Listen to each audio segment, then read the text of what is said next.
वाह। ओम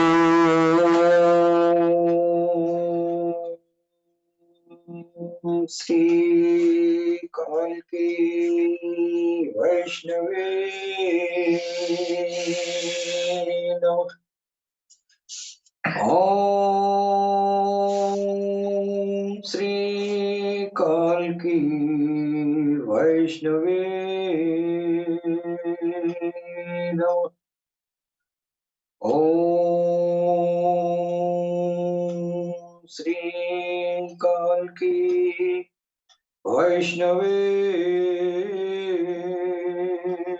नमः।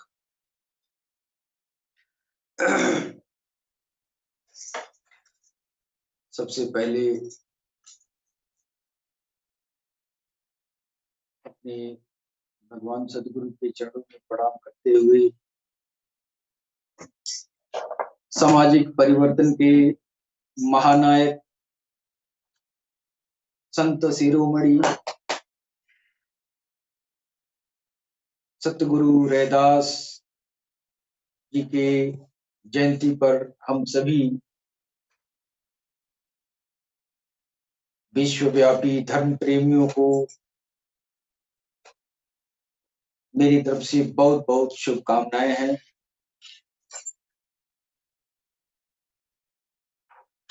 दोस्तों, पिछले एपिसोड में भगवान कल्कि अवतार रघुवर शाही जी महाराज के द्वारा रचित ईश्वर धर्म नामक ग्रंथ का पाठ किया गया। पुनः आज के एपिसोड में गतांग के आगे पुनः आपकी सेवा में प्रस्तुत है। सरकार गौहर शाही भगवान कल्कि अवतार ने अपने ग्रंथ में लिखा है कि प्रत्येक धर्म का अकीदा विश्वास है कि उसके अवतार की प्रतिष्ठा सबसे श्रेष्ठ है और यही अकीदा धर्म ग्रंथ वालों में युद्धों का कारण बना। बेहतर है कि तुम आध्यात्मवाद द्वारा अवतारों की सभा में पहुंच जाओ, फिर ही पता चलेगा कि कौन किस स्थान पर है और कौन किस श्रेणी में है। पूरी दुनिया में जो धर्म के नाम पर जो वैमनस्यता, अति संवेदनशीलता, असहिष्णुता जो व्याप्त है, उसका मात्र एक कारण ये दिखाई देता है कि हर धर्म के धर्मावलंबी अपने धर्म के संबंधित अवतार को सारे धर्मों से श्रेष्ठ बताते हैं और अपने अवतार की शान सबसे प्रतिष्ठित बताते हैं। इसी की वजह से धर्मों में एक दूसरे से जो है नफरतें पैदा होती हैं कि हमारा जो नायक है वो सबसे बड़ा है, हमारा जो है सबसे बड़ा है। तो दरअसल धर्मों में नफरत पैदा होने का पहला कारण यही है कि लोग ये समझते हैं कि मेरा जो अवतार है, मेरा जो पैगंबर है, वो सबसे सर्वोत्कृष्ट है और इससे जो है अगले को अपने से छोटा समझने लगता है, जिसकी वजह से धर्म में युद्धों का कारण बना और इसीलिए युद्ध होता रहा। जी, ये मूसा के बाद ईसा है, ईसा के बाद रसूलुल्लाह है। जब जब ये लोग आते रहे तो पुराने वाले लोग जो इस बात को मानने के लिए तैयार नहीं थे कि अब ये नई बात, नया कोई अवतार, नया कोई नायक, नया कोई अपना हीरो स्वीकार करे। इसलिए लोगों के अंदर ये था कि मेरा जो हीरो है वो सर्वोत्कृष्ट है, मेरा जो अवतार है, मैं जिसका पूजा करता हूँ, मैं जिसको मानता हूँ वो सर्वोत्कृष्ट है। इसलिए धर्मों में नफरतों का कारण बना। नतीजन आज की स्थिति में आप देखा गया है इतनी धार्मिक असहिष्णुता दुनिया में व्याप्त है, जिसके पास कुछ भी अकल नहीं है, जिसके पास एक अक्षर भी नहीं पढ़ा लिखा है, न समाज का ज्ञान है, न उसका व्यवहारिक ज्ञान है, उसके अंदर भी जो है इस बात को लेके असहिष्णु हो जाता है कि मेरा अवतार, मेरा पैगंबर सबसे श्रेष्ठतम है जी। लेकिन कोई ये नहीं कहता है कि श्रेष्ठतम हम कैसे हम जो है जाने कि सबसे श्रेष्ठतम कौन है। श्रेष्ठ तो सब है। अवतार का मतलब हुआ कि वो विशेष चीज है। अवतार तो जिसको प्राप्त होता है वो ईश्वर के द्वारा भेजे गए विशेष पुरुष होते हैं। सरकार को हरिशाही भगवान कल्कि अवतार इस झगड़े को कैसे खत्म कर रहे हैं। सरकार कह रहे हैं कि तू किसी भी धर्म में हो, किसी भी पंथ या पंथावरी में हो, आओ आध्यात्मिकता सीखो, स्पिरिचुअल साइंस सीखो, रूहानियत सीखो। इससे तुमको पता चल जाएगा जब तुम्हारे सामने जब ये जो है अध्यात्म ज्ञान के जरिए तुम अवतारों की सभाओं में उपस्थित होगे तो नजारा देख के तुमको खुद ही पता चल जाएगा कि किसका अवतार किस मंजिल पर बैठा है। लेकिन ये अवतारों में ये धार्मिक असहिष्णु लोगों के अंदर इतनी क्षमता नहीं है कि हम अध्यात्म ज्ञान के जरिए अपनी आत्माओं को वो अवतारों की सभा में हम उपस्थित हो पाए। और ये जो है नफरत करने के लिए बस अगर कोई साधु संत भी है, कोई पीर फकीर भी है, कोई महात्मा भी है, अगर भगवान का नाम भी ले रहा है, फिर उसके अंदर भी इस तरह की बातें पाई जा रही हैं। क्यों पाई जा रही हैं? वो इसीलिए है, सरकार फरमा रहा है कि तू अध्यात्म ज्ञान हासिल कर और फिर तू पहुंच के देख। इसका मतलब जो पहुंचा नहीं है वो झगड़ा करता है। जिसकी रसाई अवतारों की सभा तक नहीं है, वो पीर हो, फकीर हो, साधु हो, ऋषि हो, मुनि हो, चाहे कथावाचक हो, चाहे कुछ भी हो, संत कहलाने लायक नहीं है, इसलिए कि उसकी रसाई वहां तक है नहीं। वो वहां का मंजिल देख नहीं पा रहा है। वहां जो है किस अवतार, कौन सा अवतार का मर्तबा, उसका जो है पदवी किसका बड़ा है, कौन श्रेष्ठतम है, वो जाएगा तो खुद ब खुद पता चल जाएगा। यहाँ लोगों से पूछने की जरूरत नहीं है, किताबों को दिखाने की जरूरत नहीं है जी। जैसा हाँ, सारी किताबों का झगड़ा अध्यात्म ज्ञान है। अध्यात्म ज्ञान अगर आ जाए तो ये अध्यात्म ये जो है कोई झगड़ा ही नहीं हो, है कि नहीं। लेकिन यहाँ तो स्पिरिचुअलिटी भी सिखाई जाती है, तो फिर वही जो है स्पिरिचुअलिटी है, वही अध्यात्म ज्ञान दिया जाता है। जो अध्यात्म ज्ञान जो है अवतारों की सभाओं तक नहीं पहुंचा पाता है, फिर यही जो है अपने योग तपस्या में लोग रह जाते हैं और अपने को शैतान को हाथे लुट के और दुनिया से चले जाते हैं। बहुत पूजा पाठ किए, बहुत मेहनत मशक्कत किए, बातें क्या है, गुर्दो गुबार हो जाता है। यानी अब घमंड हो जाता है, हम बहुत भगवान के करीब हैं और ये है वो है। दुनिया के लोग जान गए, वाह-वाह किए, ताज़ीम किए, इज़्ज़त किए और ये जो है ये सब करवा वरवा के चले जाते हैं। लोगों को ये पता नहीं है कि इज़्ज़त करवाना, ताज़ीम करवाना, ये सब जो है शैतान करवाता है। शैतान और चढ़ाता है। इतना तकब्बुर, इतना घमंड भर देगा कि तू बहुत बड़ा संत हो गया, महात्मा हो गया। फिर तू अपना लाठी डंडा लेके फिर अपना घूमते रहो, अपना झंडा गाड़ते रहो। ईश्वर तो सबका है, ईश्वर की सल्तनत पूरी दुनिया है, पूरा जहान है। तो ईश्वर के चक्कर में रहना चाहिए। यहाँ तो अपनी सल्तनत, अपना साम्राज्य बनाने के चक्कर है कि कोई जो है हर आदमी अपने-अपने क्षेत्र में अपना-अपना साम्राज्य फैला रहा है। तो साधु संत महात्मा, पीर फकीर, वली, मौलवी, पंडित, ये ब्राह्मण देवता, ये सब अपने-अपने क्षेत्र में एक साम्राज्य बना रहे हैं कि बस ये नहीं जानते ये साम्राज्य यहीं रह जाएगा, जो असल साम्राज्य है वहाँ का। वो जो है, जो ईश्वर के करीब है, जो ईश्वर तक पहुँच गया है, तो वो अवतारों की धर्म सभा में चला जाएगा। तो जो अवतारों की धर्म सभा में चला जाएगा, तो वो जो है कभी किसी भी धर्म के प्रति उसके अंदर वैमनस्यता नहीं होगी, इसलिए कि वो सच्चाई देख चुका है कि नहीं? और वो जब देख के सच्चाई आता है, तो वो सबको एक समान देखता है। हिंदू, मुस्लिम, सिख, ईसाई, सबको इंसान के रूप में देखता है। और जब वो इंसान के रूप में देखता है तो वो जमीन पर हुकूमत नहीं है उसकी, वो दिलों की हुकूमत करता है।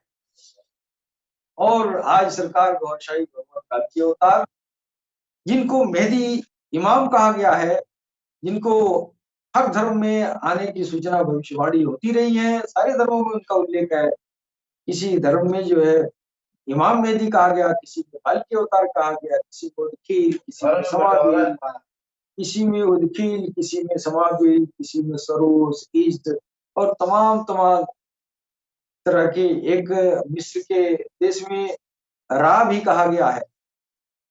तो सरकार रा गौहर शाही जी महाराज, ये जो है दिलों के बादशाह हैं।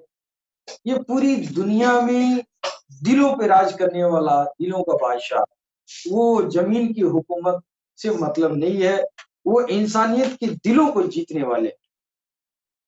तो उन्होंने जो है ये दुनिया को ये बताया है, तू झगड़ा करने से बेहतर है कि तू अध्यात्म ज्ञान सीख और फिर तुम जो है अवतारों की सभा में पहुंचकर वहां सच्चाई को देख ले, फिर तुम्हारे अंदर से लोगों के प्रति, धर्मों के प्रति जो तुम्हारा नफरत है, वो नफरत मिट जाएगी।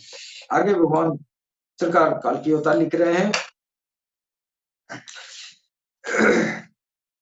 प्रत्येक अवतार को ईश्वर ने विशेष नामों से संबोधित किया है, जो उनकी मानने वालों के लिए पहचान और धर्म मंत्र बन गए।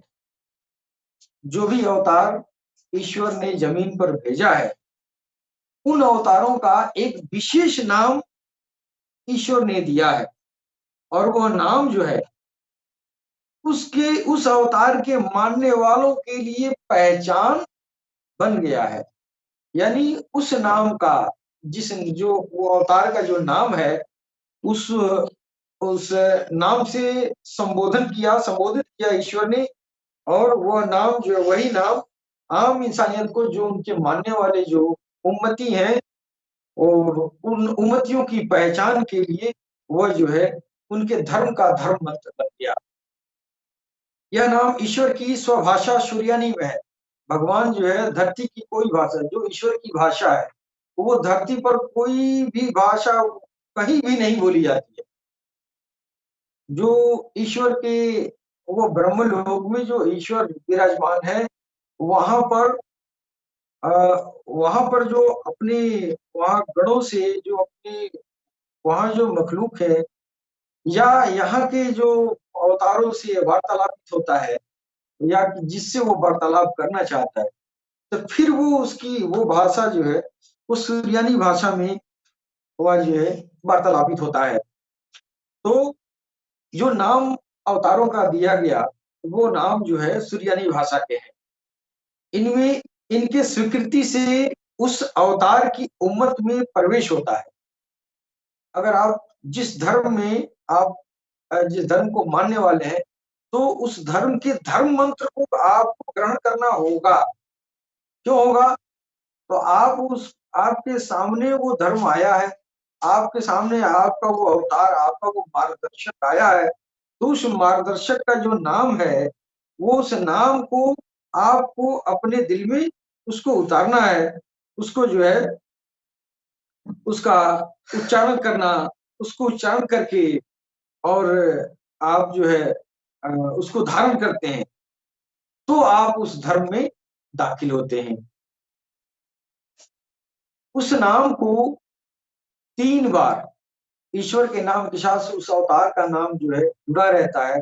उस नाम को ईश्वर के नाम के साथ जोड़ के, और उस मंत्र जो बना है, उस मंत्र को 3 बार स्वीकार करना शर्त है, तभी आप उस अवतार के उम्मत में आप प्रवेश पाएंगे। उम्मत में प्रवेश होने के बाद इन शब्दों को जितना भी उच्चारण करेंगे, उतना ही पवित्र होता जाएगा। आपातकाल में इन शब्दों की आवृत्ति आपात से छुटकारा बन जाती है। जो अवतार आए, उन अवतारों के नाम ईश्वर ने सुरयानी भाषा में अपने नाम के साथ जोड़ के धर्म मंत्र बनाया, और उस धर्म मंत्र को जो पढ़ता है, वह जो है आपातकाल में उस धर्म मंत्र का, जो अपने पैगंबर के, अपने अवतार के नाम के साथ ईश्वर का नाम का जो मंत्र है, उस मंत्र का मंत्रोच्चारण करने से आपकी आपातकाल की जो स्थिति है, उससे भी आपको छुटकारा मिल जाती है, यानी मदद मिलती है। क्यों मदद मिलती है? आप जिसकी उम्मत में हैं, आप जिसके अनुयायी हैं और आपका जो मास्टर है, वो आप उसको पुकारते हैं तो आपकी मदद के लिए आता है, उसका फर्ज है मदद करने के लिए, उसकी ड्यूटी लगी है। जब आप उसको पुकारेंगे तो वो आपको मदद करेगा। जी। तो हर धर्म में जो अवतार हुए हैं, जो प्रवर्तक हुए हैं, ईश्वर की तरफ से जो नियुक्त किए गए हैं, इनको आपको पहचानना होगा। उनके धर्म में पैदा हो जाने मात्र से उनके अनुयायी नहीं हो जाएंगे, उनके नाम के मंत्रों को पढ़ना जरूरी है, तब आप अनुयायी माने जाएंगे। यही आपकी पहचान होगी कि आप अल्लाह अवतार के आप अनुयायी हैं। क्या पहचान है? उनका धर्म मंत्र है कि नहीं। तो सरकार लिख रहे हैं आपातकाल में इन शब्दों की आवृत्ति या आपात से छुटकारा बन जाती है।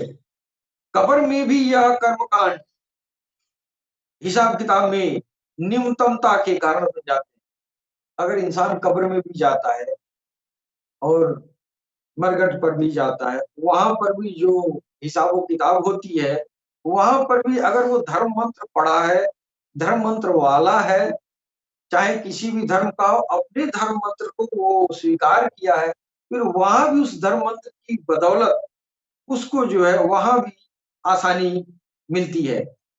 यहाँ तक कि स्वर्ग में प्रवेश के लिए भी इन शब्दों की स्वीकृति शर्त है। अगर आप किसी भी धर्म में हो, आप हिंदू हो, मुस्लिम हो, सिख हो, ईसाई हो, अगर आप बहुत नेक काम किए हैं, तो अगर भगवान आपको स्वर्ग में डालना चाहता है, स्वर्ग में जाने के पहले आपको ये धर्म मंत्र पढ़ना भी जरूरी, वहां भी आवश्यक होता है। कौन सा धर्म मंत्र? आपके संबंधित जो अवतार हैं, उन अवतार के नाम अभी मैं आगे सरकार ने बताया है कि वो कौन कौन किस किस धर्म के कौन कौन से धर्म मंत्र हैं। अनुदेश के लिए आकाशीय ग्रंथ आप अपनी भाषा में पढ़ सकते हैं, परंतु आराधना के लिए मूल ग्रंथ की मूल पंक्तियां अधिक आध्यात्मिक लाभ पहुंचाती हैं। अब आप जो है, अब अपने जीवन में हिदायत के लिए आप जो है गीता, रामायण, महाभारत या कुरान, पुराण, उपनिषद, जो भी आपके धर्म की जो भी किताबें हैं, आप पढ़ते हैं। लेकिन सरकार गौर शाही फरमाते हैं कि ये इससे तो तुम्हारा अनुदेश जो है तो मिलता है, और आकाशीय जो ग्रंथ है वो अपनी भाषा में पढ़ सकते हैं, पढ़िए, परंतु आराधना के लिए ईश्वर से, ईश्वर की आराधना में जो मूल ग्रंथ की मूल पंक्तियां हैं, मूल ग्रंथ वो जो है मूल ग्रंथ का मूल पंक्तियां, यही संबंधित अवतार का वो धर्म मंत्र है। तो मूल ग्रंथ की मूल पंक्तियां, वो मूल ग्रंथ कौन है? लोहे महफूज है। लोहे महफूज से जितनी भी दुनिया में किताबें उतरी है, लोहे महफूज का सारा इल्म अवतारों ने, अवतारों के जरिए यहाँ पहुंचा। वो मूल ये ग्रंथ है। उस मूल ग्रंथ से सारे दुनिया के हर ग्रंथ, चाहे कुरान हो, चाहे गीता हो, चाहे वेद हो, ये सब जो है उस मूल ग्रंथ से आया है। तो मूल ग्रंथ में ये जो है अवतारों का वो धर्म मंत्र वहां पे मौजूद है। उस मूल ग्रंथ की मूल पंक्तियां आपको अत्यधिक आध्यात्मिक लाभ पहुंचाती है। क्यों? तो उन उन मूल धर्म मूल ग्रंथ की मूल पंक्तियां वो आप पढ़ेंगे, उसको विरध करेंगे, उसकी रगड़ लगाएंगे, फिर आपके अंदर ज्योति बनेगी, ज्योति के जरिए आपका विकास होता रहेगा। श्रेष्ठ अवतारों के धर्म मंत्र सरकार ने लिखा है कि ये धर्म मंत्र, ईसाइयों का धर्म मंत्र क्या है? ला इलाहा इल्लल्लाह ईसा रूहुल्लाह। यानी ये जो है मूल धर्म ग्रंथ की ये पंक्तियां हैं जो ईसा मसीह के अनुयायियों के लिए है। जी, अगर ये धर्म मंत्र ईसा मसीह के अनुयायी अगर नहीं पढ़ते हैं, अगर इस धर्म मंत्र का ज्योति किसी भी ईसाई बंधु के अंदर नहीं है तो ईसा मसीह के अनुयायी नहीं माने जाएंगे। उसकी पहचान होनी चाहिए। यहूदियों का धर्म मंत्र है ला इलाहा इल्लल्लाह मूसा कलीमुल्लाह। तो हाँ, ईसाई धर्म का जो धर्म मंत्र है उसका हिंदी अनुवाद है ला इलाहा इल्लल्लाह ईसा रूहुल्लाह। इसका मतलब हुआ ईश्वर के अतिरिक्त कोई पूजा के काबिल नहीं, ईशा ईश्वर की आत्मा है। यहूदियों का धर्म मंत्र है ला इलाहा इल्लल्लाह मूसा कलीमुल्लाह, यानी ईश्वर का अतिरिक्त कोई पूज्य नहीं है, मूसा ईश्वर से बातचीत करते हैं। और इब्राहिम का धर्म मंत्र ला इलाहा इल्लल्लाह इब्राहिम खलीलुल्लाह। और इसका हिंदी रूपांतरण होगा ईश्वर के अतिरिक्त कोई पूजा के काबिल नहीं, पूज्य नहीं, इब्राहिम ईश्वर के मित्र हैं।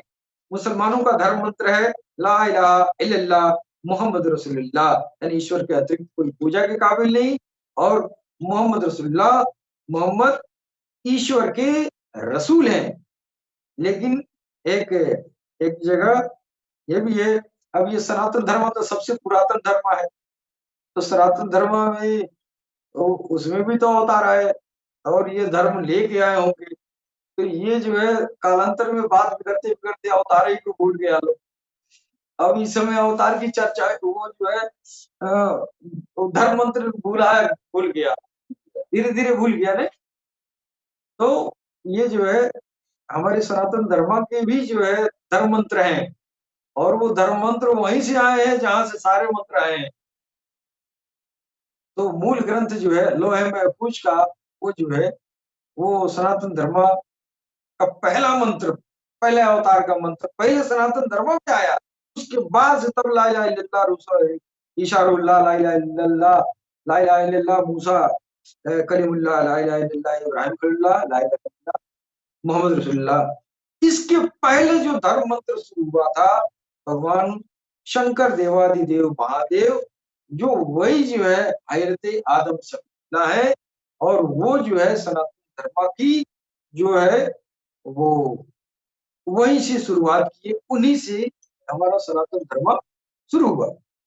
तो सनातन धर्म का जो धर्म मंत्र होगा ला इलाहा इल्लल्लाह आदम सफीउल्लाह, ये पहला है। उसके बाद से तब और ये जो है रसूल लाते गए, ईश्वर के मुकरीब, ईश्वर के करीब, ईश्वर के चाहने वाले, ईश्वर ने अपने खास बंदों को भेजा जिनको ईसा मूसा कहते, इब्राहिम कहते, मोहम्मद रसूलुल्लाह कहते हैं। और इसके पहले सनातन धर्म सबसे सबसे प्राचीनतम जो धर्म है और इस धर्म का धर्म मंत्र होगा ला इलाहा इल्लल्लाह आदम सफीउल्लाह। सरकार लिखते हैं जबकि हिंदू और सिख शंकर धर्म और मनु धर्म की एक कड़ी है। हिंदू और सिख धर्म, सिख शंकर धर्म और मनु धर्म की एक कड़ी है। शंकर जी की शिवलिंग यानी हजर अस्वद पत्थर के आदर से इनमें भी पत्थर पूजने की परंपरा चल पड़ी। मनु नौका कश्ती नूह, वो नूह अलैहिस्सलाम जिनको जो है आदम के बाद से मनु से ये जो है सनातन की उत्पत्ति मानी जाती है। तो वो मनु कौन थे? वो मनु जो है वो नूह की, हजरत नूह की कश्ती जो है ये हिंदुस्तान के समंदर के किनारे आके यहाँ रुका और वहां से वो हजरत नूह अलैहिस्सलाम जब इस यहाँ पे हिंदुस्तान में जब तशरीफ फरमा हुए तो लोगों ने समझा वही है शंकर भगवान, वही शंकर भगवान है। इसलिए कि शंकर भगवान तो किसी दूसरे भूखंड पे आए थे, उनकी ख्याति दूर दूर तक फैली हुई थी। तो ये चीजें जो है वो जब हजरत नूह का जब नौका आया यहाँ हिंदुस्तान के तट पे लगा, तो फिर जो है इनको जो है वो वहां से मनु का सिलसिला शुरू हुआ। मनु नौका यानी कश्तीय नूह से बचे हुए लोगों ने भी हिंदुस्तान में जाकर धर्म प्रचार किया और विष्णु महाराज से भी इनके गुरुओं को आध्यात्मिक लाभ मिला था। अब देखिए वो हजरत नूह अलैहिस्सलाम जो वही मनु है, जब हिंदुस्तान में आए, हिंदुस्तान में आकर और वो जो है हजरत आदम सफीउल्लाह यानी भगवान शंकर का जो धर्म था, वो सनातन धर्म था, उस सनातन धर्म का यहाँ पे उन लोगों ने प्रचार प्रसार किया। और विष्णु महाराज यानी खिज्र अलैहिस्सलाम एक ऐसी हस्ती गुजरे हैं जो जिनको विष्णु महाराज कहा जाता है। भगवान विष्णु से भी इनके गुरुओं को आध्यात्मिक लाभ मिला था और इन्हीं प्रार्थनाओं में शंकर जी और विष्णु महाराज के नाम सम्मिलित हैं। प्रत्येक धर्म वाला चाहे कोई भी भाषा रखता हो, परंतु यह धर्म मंत्र ईश्वर की सुरियानी भाषा में उसकी पहचान और मुक्ति है। प्रत्येक धर्म वाला चाहे कोई भी भाषा बोलता हो, परंतु यह धर्म मंत्र ईश्वर की भाषा है, ईश्वर की सुरियानी भाषा है जो आसमानों पर बोली जाती है। ईश्वर अपने लोगों से वार्तालापित होता है। ईश्वर की सुरियानी भाषा में उसकी पहचान और मुक्ति है। साधारण लोगों के लिए प्रतिदिन न्यूनतम 33 बार अपने धर्म मंत्र का पाठ करना चाहिए और अवतार को प्रातः और सायं याद करना आवश्यक है। सांसारिक आपात से सुरक्षा के लिए प्रतिदिन 99 बार अपने अवतार से संबंधित धर्म मंत्र का पाठ करना चाहिए। यानी अगर सनातन धर्माकार प्राणी है तो फिर ला इलाहा इल्लल्लाह आदम सफीउल्लाह कम से कम 99 बार पढ़ना चाहिए, जिससे जो है संसारिक जो है ये आपात से सुरक्षा मिल सकती है, उसमें सहयोग मिल सकता है। विपत्ति को टालने के लिए 5000 और 5000, 25,000 या 72,000 बार कई आदमी एक ही बैठक में पढ़ लेते हैं। अंतिम सीमा 1.25 लाख है। तो जो संसारिक जो कष्ट है, इन कष्टों को दूर करने के लिए आप जो है अपने अवतार से संबंधित जो धर्म मंत्र आपको मिला है, उस धर्म मंत्र का जो है उसको जो है संकीर्तन आपको करना चाहिए। कम से कम 99 बार रोज तो पढ़ लेना चाहिए। अधिकतम जो है आपको 1,25,000 बार जो है अपने प्रभु का नाम और अपने अवतार का नाम लेना चाहिए। और जो अवतारों से संबंधित जो धर्म मंत्र हैं, वो धर्म मंत्र हमारी जो दुनिया की जो भाषा है उस भाषा में नहीं है। वो भाषा जो है वो भाषा सबकी एक ही है। सबके लिए धर्म मंत्र सुरियानी भाषा में पढ़ना आवश्यक है। इसलिए कि सुरियानी भाषा ईश्वर की भाषा है। ईश्वर की भाषा में हर धर्म के धर्म मंत्र अपने अपने धर्म से संबंधित अवतारों का धर्म मंत्र उसी सुरियानी भाषा वाली पढ़नी पड़ेगी, जिससे जो है आपको ज्यादा से ज्यादा आध्यात्मिक लाभ प्राप्त होने की उम्मीद है। दिल को साफ करने और गुनाहों के धब्बे मिटाने के लिए श्वासाभ्यास द्वारा अपने प्रभु का नाम लें, अपने अवतार का नाम लें। दिल को साफ रखने और गुनाहों के धब्बे मिटाने के लिए गुनाहों का धब्बा कैसे होता है? आदमी जो गुनाह करता है तो एक देवता बैठा हुआ है बहनी और एक देवता भाई में बैठा हुआ है। एक नेकी लिखता है, एक बदी लिखता है। अगर कोई इंसान गुनाह करता है तो फिर वो जो है वो उस इंसान को पता नहीं चलता, वो देवता उसके दिल पर एक कालिख लगा देता है, एक धब्बा लगा देता है। जितनी गुनाह करता है उतना धब्बा लगा दिया जाता है और उम्र बीतने के बाद से पता ही चलता है कि आदमी बहुत बुजुर्ग हो गया, पुराना ये जो है सैकड़ों साल उम्र हो गया और दिल उसका एकदम जो है उस काले टीके से मिलते मिलते मिलते मिलते समूचा दिल का। तो दिल की सफाई भगवान की राह में चलने के लिए, भगवान को प्राप्त करने के लिए सबसे पहले जरूरी है दिल की सफाई। तो दिल की सफाई और गुनाह के धब्बों को मिटाने के लिए श्वासों द्वारा, श्वास लेते समय ला इलाहा इल्लल्लाह और श्वास छोड़ते समय शेष अगला भाग पढ़ें। श्वास छोड़ते समय ध्यान दिल की ओर हो। और ईश्वर से प्रेम और निकटता प्राप्त करने के लिए दूसरी विधि है जो बिना ईश्वर की इच्छा के कठिन है। अब देखिए यहाँ सरकार भगवान काल की अवतार जो कहना चाह रहे हैं कि हर धर्म में भगवान के, प्रभु के, ईश्वर के, गॉड के, जो भी जिस नाम से लोग जानते हैं, उस नाम का रगड़ा, उस नाम का दोहराना, बार बार उसको जो है रगड़ा लगाने का प्रचलन है। आप जो है सनातन धर्म में भी माला फेरा जाता है, माला पे अपने प्रभु का नाम लिया जाता है। मुसलमानों में माला फेरा जाता है, बुद्धों में जाइए वहां भी माला फेरा जाता है, माला आप ईसाइयों में जाइए वहां भी माला है, और ये जो है यहूदियों में जाइए हर जगह माला है, हर जगह माला। तो माला फेरने का, अब धर्म अलग अलग होने के बावजूद भी जो भजन का, आराधना का तरीका है वो एक ही है। क्या है? सब लोग माला चलाते हैं। तो माला चलाने का मतलब क्या हुआ? भगवान का, अपने भगवान का नाम उस माला को पढ़ा जाता है, बार बार उसको पढ़ा जाता है, यानी उस नाम को टकराया जाता है कि नहीं? तो सरकार लिख रहे हैं कि दुनिया में तरीके तो बहुत थे कि भगवान के नाम का तकरार माला पर लोग किया करते थे। और हमारे सनातन धर्म में तो ये गुजरा है कि ये ये भगवान के नाम का जो जाप है वो एक साथ 10 आदमी 15 आदमी बैठ के और राम राम राम राम राम का संकीर्तन। लेकिन इस भेद को कोई नहीं जान पाया कि राम राम एक ही शब्द को बार बार दोहराया क्यों जाता है। सरकार को वर्षाई ने बताया है कि जैसे पत्थर पत्थर से टकराता है तो बिजली बनती है, उसी तरह राम राम टकराएगा तो ज्योति बनेगी।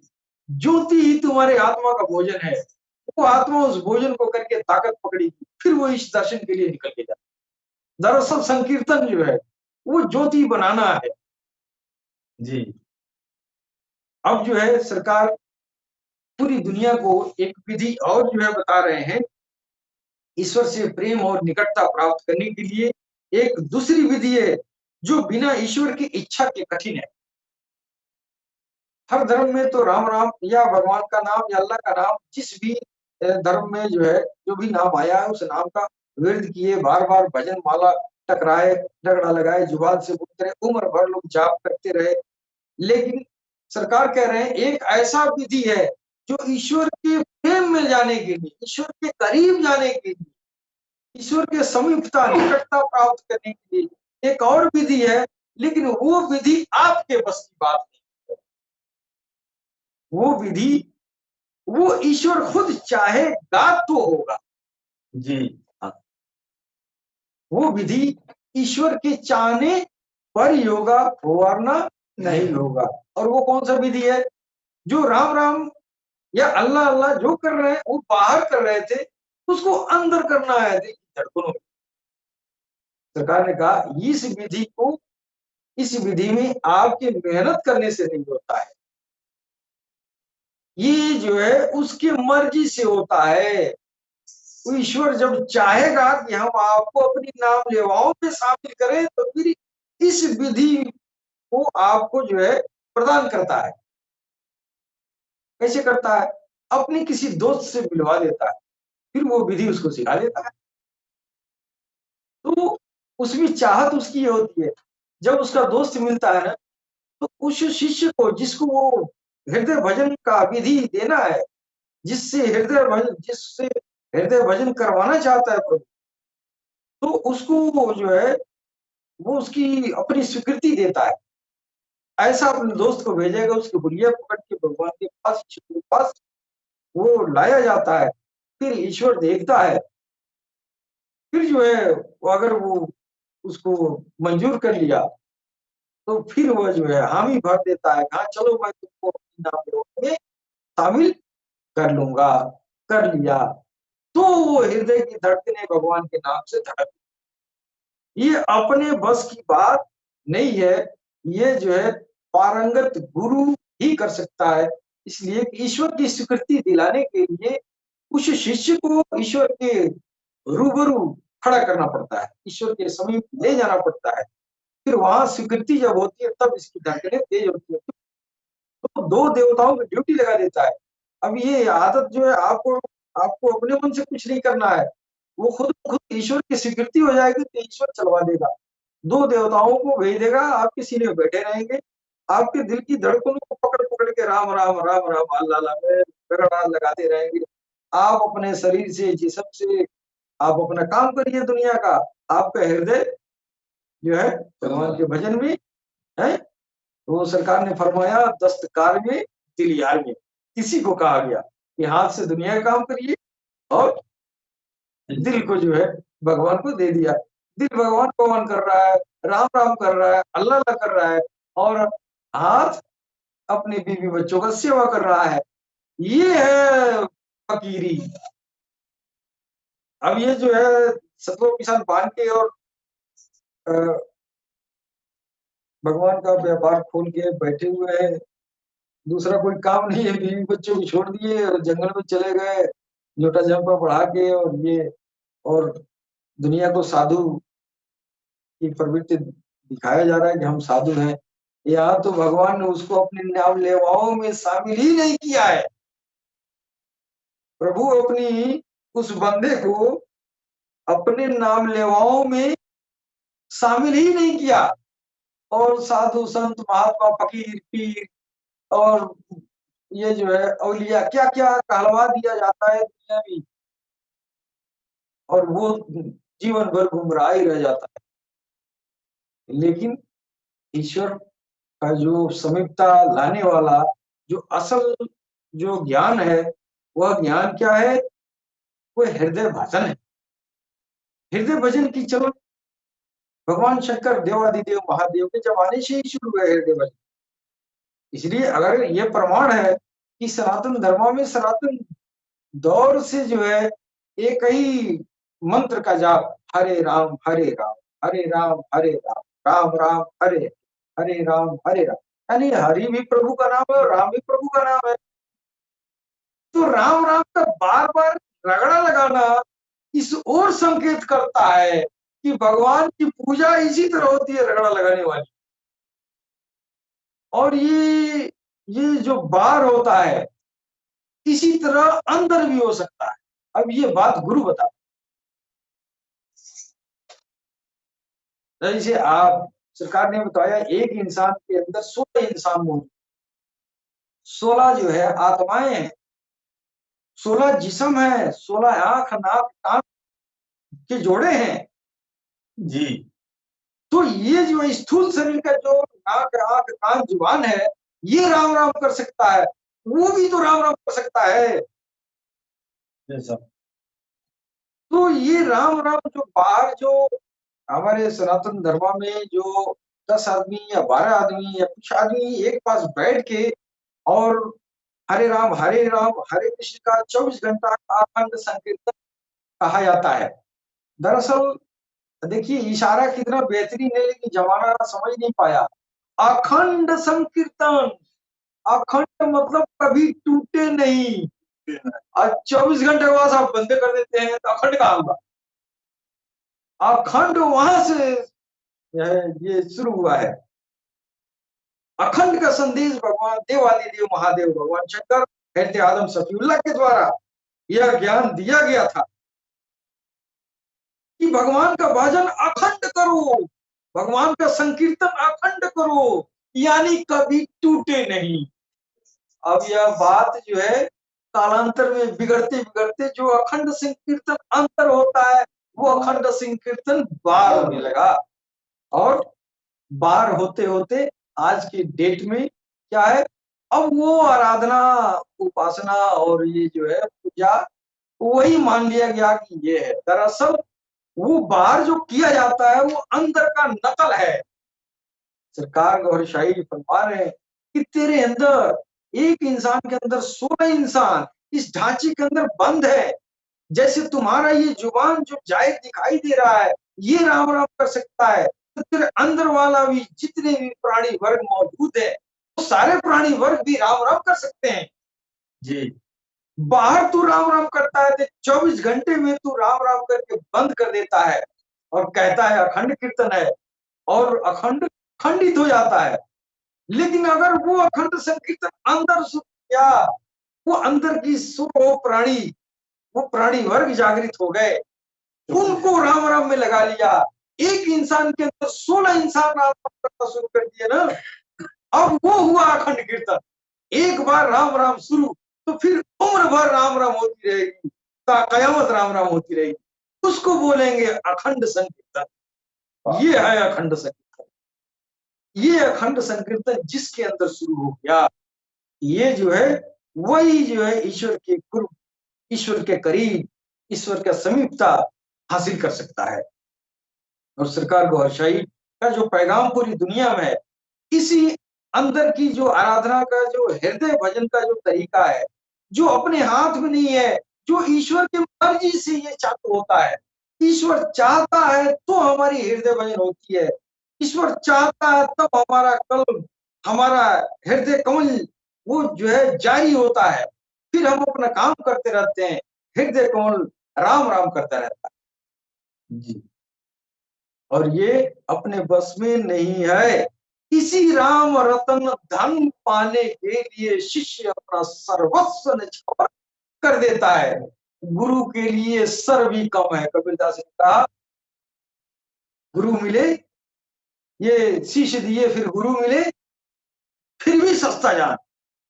यानी गर्दन भी दे दिए, उसके बाद भी अगर गुरु मिल गया तो फिर गुरु को हम कुछ भी नहीं दे। क्यों नहीं दे पाए? तो राम हमको बिना गुरु का मिलेगा ही नहीं। अब लोग ये समझते हैं कि राम राम तो कोई राम राम पढ़ा देगा, राम राम कहो तो राम राम कह दिए। नहीं, राम राम कह देने से नहीं होगा, उस शिष्य को पकड़ के प्रभु के पास ले जाना है, राम के पास ले जाना है। राम के पास उस शिष्य की हुलिया लेके जाएगा, फिर वहां पैरवी करेगा, हे प्रभु इसको अपनी नाम लेवाओं में शामिल कर। अगर ईश्वर स्वीकार किया कि चलो मैं इसको अपनी नाम लेवाओं में शामिल करता हूं, तो फिर उसकी धड़कनों पर दो देवताओं की ड्यूटी लगा देता। फिर वो धड़कनें जो है राम राम में जारी होती है। अपने प्रयास करने से, अपने कोशिश करने से, रगड़ा लगाने से हृदय भजन नहीं होता है। इसी को राम नाम दान कहते हैं। यानी किसी ने आपको भगवान के नाम का दान कर दिया, यानी आपके अंदर भगवान का नाम समाहित हो गया।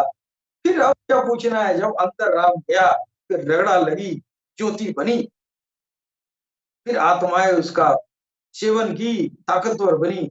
फिर ये आत्माएं कभी न कभी इस दर्शन के लिए प्रभु के चरणों तक प्रवास कर ही जाए। तो अब समय का घड़ी इशारा कर रही है। हम आपसे इन्हीं शब्दों के साथ हम आपसे विदा लेना चाहेंगे। अंत में मैं अपने सभी सुनने वाले भाई बंधुओं को सबको सलाम, नमस्ते, सत श्री अकाल, अस्सलाम वालेकुम, गौर शहीद मरहबा।